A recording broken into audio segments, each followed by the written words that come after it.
leaked?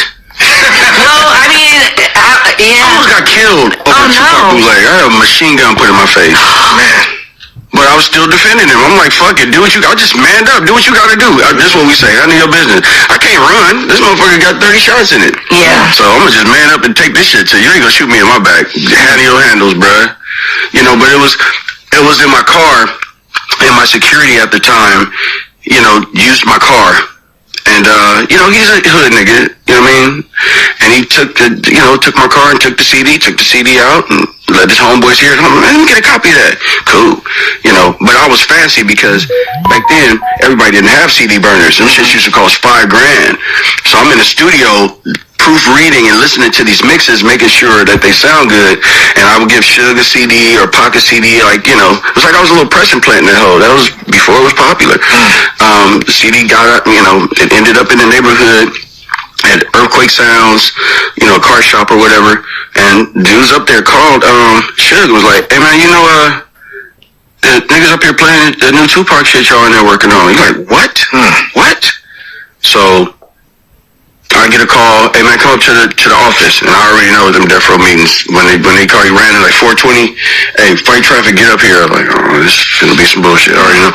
So we get up there and we confront it, and then a fight started in the fucking death row. It was scrapping and shit, right?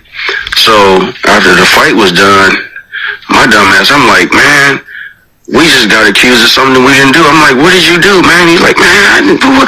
I'm like, who did you give the seat? Man, it's this guy, right? So we go over to this guy's house. I'm like, man, let me, you know, I'm sitting up there. I'm mad because, you know, niggas is like, you know, we just got into a fisticuffs about this shit. You know, and I never shared this story before, you know, because this shit might get me into another fight, but at this point, I don't care.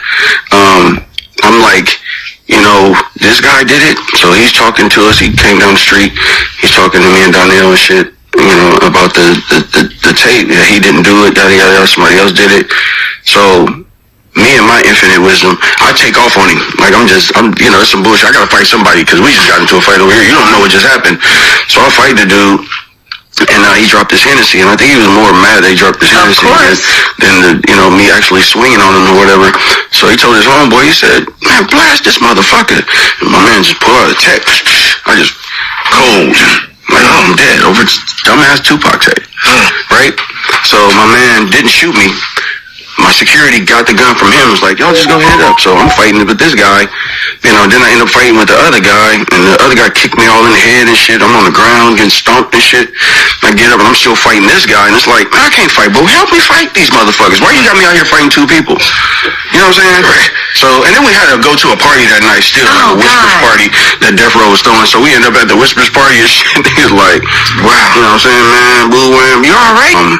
But you know, it was you know, Death Row was the single most dangerous record company in the world, but